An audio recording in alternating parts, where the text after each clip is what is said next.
Amores Materialistas era um dos meus filmes mais aguardados de 2025. Só que aí eu assisti e me decepcionei. Pra quem não me conhece, eu sou a Mari, eu falo de entretenimento aqui no YouTube, falo de música, séries, filmes, outros assuntos relacionados. Então se você se interessa por esse tipo de conteúdo, já aproveita, se inscreve no meu canal, me ajuda bastante. E, como eu já disse, a gente vai conversar nesse vídeo sobre Amores Materialistas, o novo filme da Celine Song, que tem no elenco, simplesmente, Dakota Johnson, Chris Evans e Pedro Pascal. Esse é um filme de aproximadamente 2 horas que prometeu muito, né? Eu acho que, na verdade, inicialmente ele foi até quase um clickbait dos filmes, porque quando saíram as primeiras imagens, o trailer do filme e tudo mais, materiais promocionais de forma geral, a gente ficou com a impressão de que esse filme provavelmente seria uma comédia romântica, um triângulo amoroso entre os personagens dos 3 protagonistas, e aí as coisas iam se desenrolar a partir disso numa fórmula até bastante conhecida. Mas não, o filme não é uma comédia romântica, ele tá mais pra um drama ou uma tentativa de drama,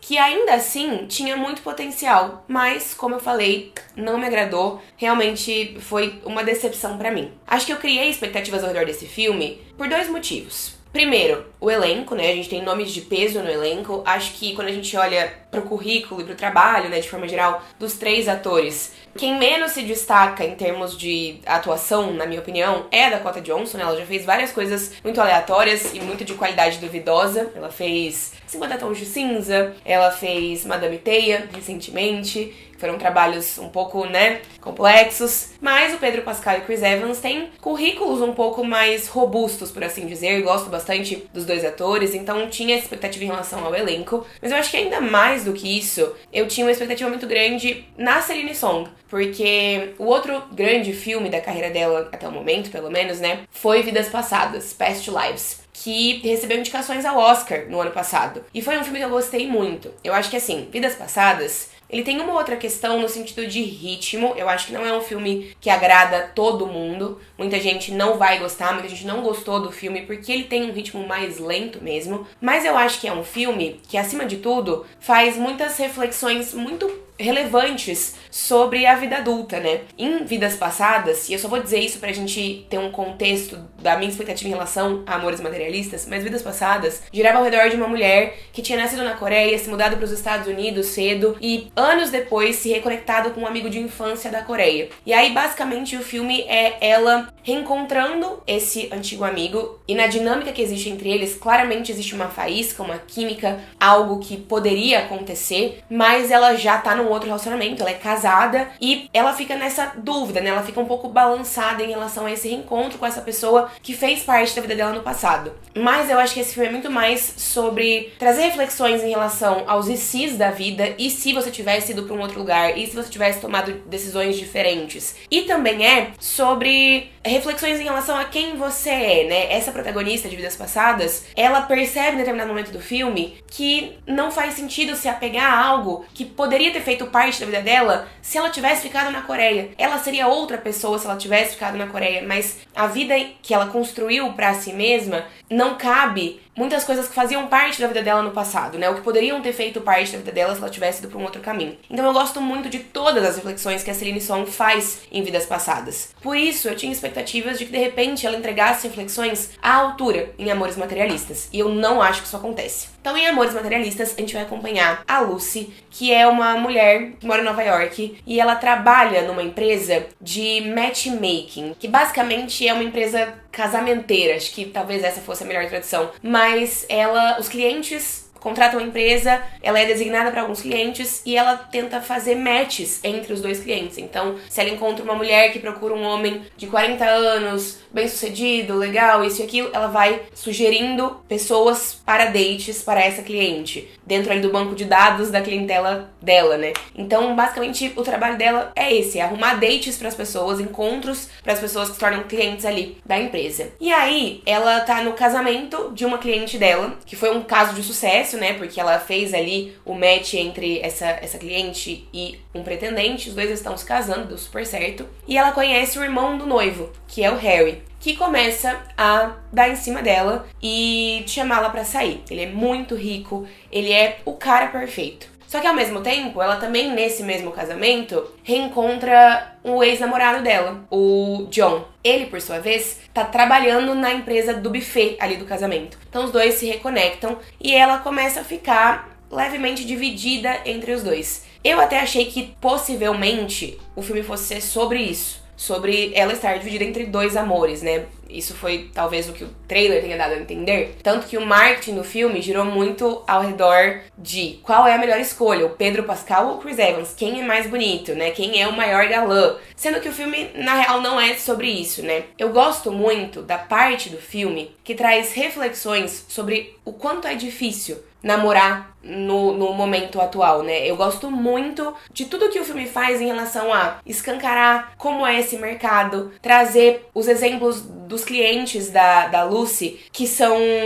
super assustadores, né? A gente tem homens que querem sempre mulheres muito mais jovens, extremamente magras, bem-sucedidas, perfeitas, enquanto eles não entregam tudo isso, né? Enquanto eles são mais velhos, eles não são bem-sucedidos, eles não são magros, não são, né? Eles não são perfeitos, mas eles querem a mulher perfeita. Do outro lado também mostra mulheres super exigentes que querem encontrar parceiros impossíveis ou parceiras impossíveis também. Então, essas reflexões acho que fazem muito sentido. Eu gosto muito dos momentos em que o filme aborda a dificuldade que é você encontrar um parceiro para sua vida no século XXI, na era da modernidade que a gente vive, considerando tudo que faz parte da nossa sociedade, tudo que nos cerca. Eu gosto também das reflexões que o filme faz em relação a contas matemáticas, né? Porque em vários momentos a Lucy fala, porque encontrar o match perfeito, encontrar a pessoa perfeita, é muito sobre matemática. É sobre saber se essa pessoa tem uma boa condição de vida, se essa pessoa cumpre os requisitos que a outra tem como requisitos inegociáveis.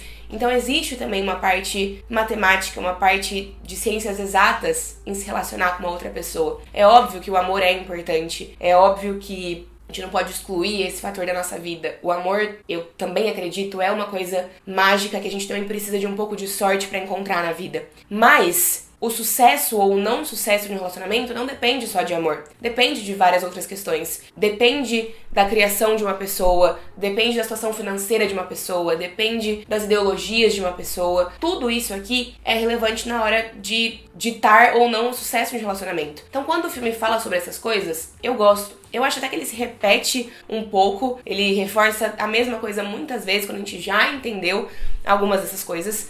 Mas essas reflexões pra mim fazem muito sentido. Tanto que enquanto eu assistia o filme, eu pensei, nossa, eu acho que eu vou amar esse filme. Durante a primeira 1 hora do filme, ele tem 2 horas, como eu falei pra vocês, eu pensei, meu Deus, eu acho que vai ser um filme 5 estrelas pra mim. Acho que eu vou gostar muito, muito mesmo. Uma outra coisa que também me levou a pensar sobre isso é a cliente principal da Lucy no filme, que é a Sophie Ellie, eu acho. Acho que Ellie é a inicial do sobrenome dela. A Lucy fala em vários momentos do início do filme, eu tenho essa cliente, ela é bonita, ela é muito legal, ela, né, tem uma boa condição de vida, ela trabalha, mas ela não consegue se dar bem com nenhuma das opções de pretendentes que eu arrumo pra ela, porque ela não tem nenhuma qualidade que a destaca. Ela é bonita, mas ela não é super bonita. Ela é legal, mas ela não tem uma personalidade incrível. Ela tem uma boa condição de vida, mas ela não é super rica. Então o meu medo, a Lucy fala, né, é não conseguir encontrar alguém pra ela porque ela não tem nenhuma qualidade que se destaca.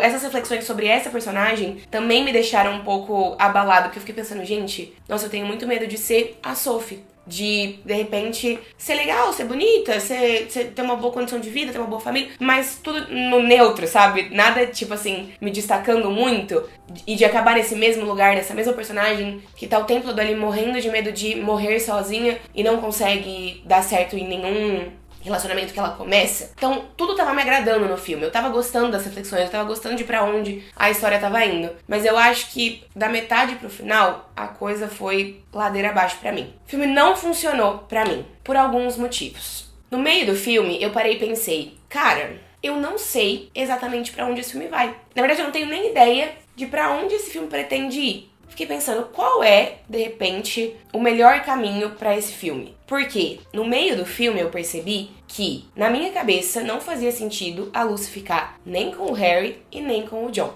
Nem com o Pedro Pascal, nem com o Chris Evans. Pra mim, nenhum dos dois caminhos fazia sentido. Então, o que é que será que o filme vai me trazer? Eu pensei, qual vai ser a reflexão final desse filme? O que é que esse filme pode me trazer? Em determinado momento do filme, a Lucy percebe que apesar do Harry, que é o Pedro Pascal, ser perfeito em todos os sentidos, ele não é o cara pra ela. Ela ainda assim não sente nada por ele, né? Ela gosta dele e tudo mais, mas ela não está apaixonada por ele. Só que isso se revela pra gente numa cena que pra mim, uma cena que não faz muito sentido na minha cabeça. Veja, eu acho que desde o momento em que eles ficam pela primeira vez, a gente vê os dois indo pra casa dele, transando, a gente percebe que eles não têm muita química, física mesmo, isso é proposital no filme. E a gente também percebe que ao invés de estar ali encantada com o fato de estar transando com ele, de estar, né, no momento ali físico, carnal e tudo mais, a Luz tá mais preocupada em observar o quão grande, o quão incrível é o apartamento dele. Ela tá olhando, reparando nessas coisas. Porque ele é muito rico e ela quer se casar com um cara rico. E aí isso tem uma conexão também com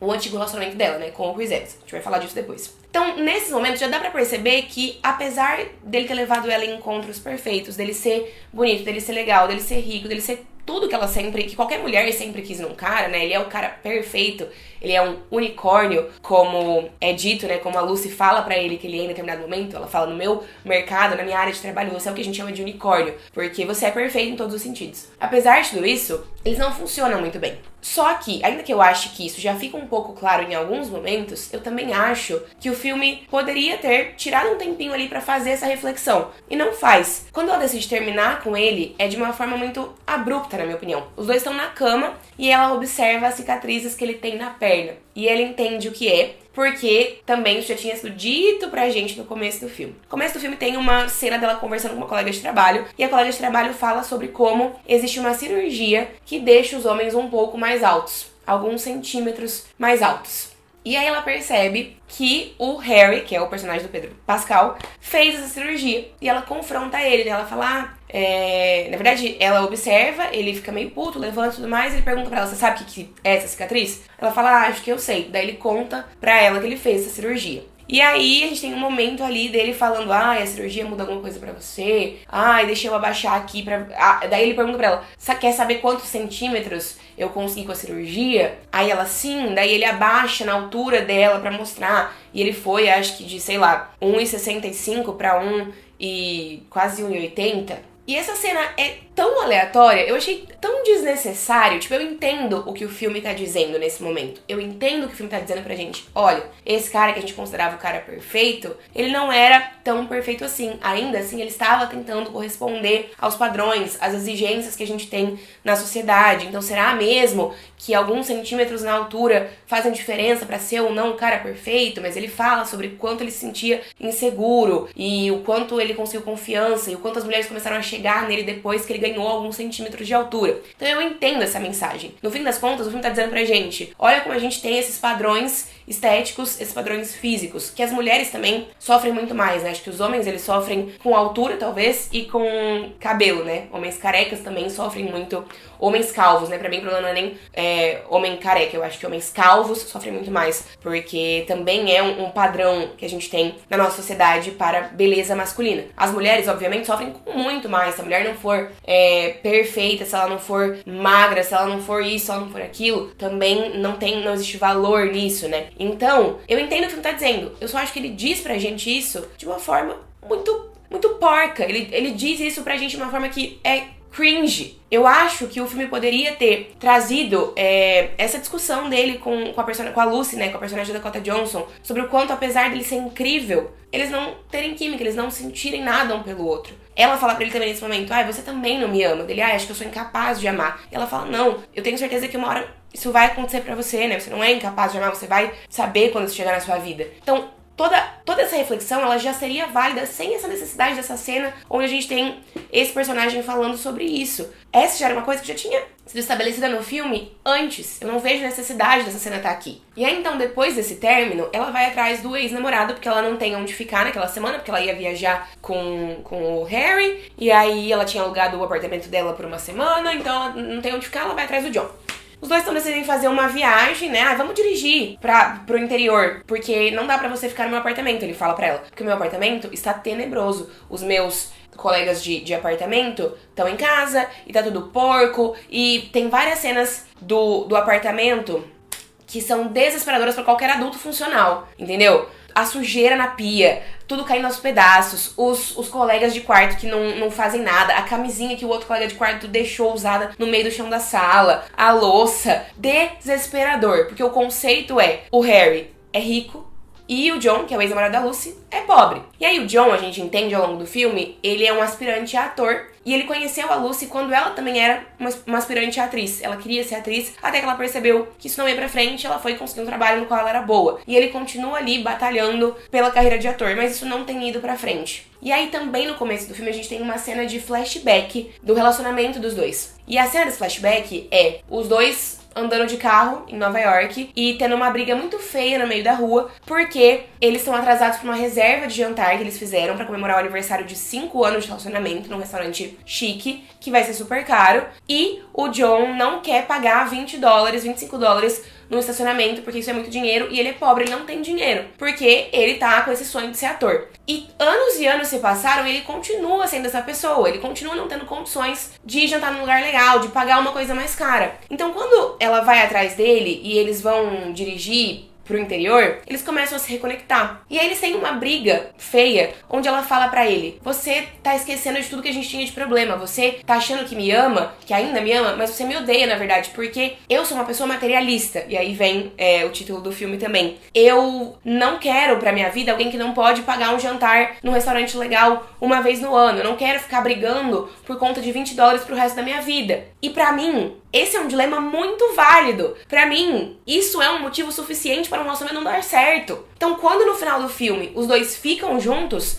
pra mim não faz sentido nenhum. Até porque eles ficam juntos 20 minutos depois dessa cena onde eles estão tendo essa briga. E aí ele fala pra ela: ai, eu posso prometer te amar para sempre todos os dias e não esquecer o quanto eu te amo. E ela fala: ah, então tá bom, eu aceito a sua oferta. Não tem resolução nenhuma pra um problema que, na minha visão, era muito sério no relacionamento deles. Gente, eu não tô dizendo que a gente só deve namorar pessoas ricas. Mas eu sou o tipo de pessoa que acha, sim, que você precisa namorar alguém, ter um relacionamento com alguém, com quem você seja compatível. E claro, ela não é super rica, mas ela tem um trabalho estável, enquanto ele não tem um trabalho estável. Ele promete: eu vou pegar mais turnos de trabalho na empresa do buffet, eu vou tentar fazer mais audições pra comerciais, eu vou isso, eu vou aquilo. Senhor, você é um homem de quase 40 anos. Tá entendendo? Você deveria ser um adulto funcional. Não tô dizendo que você precisa ser rico, igual o personagem do Pedro Pascal. Não é isso. Mas se você é um homem de 40 anos, você precisa ser responsável. Ter um trabalho que paga as suas contas. Você precisa ser uma pessoa que não vai ficar duro se você for jantar um dia fora. Ele fala: eu tenho $2.000 na minha conta bancária. Em Nova York, $2.000 é nada.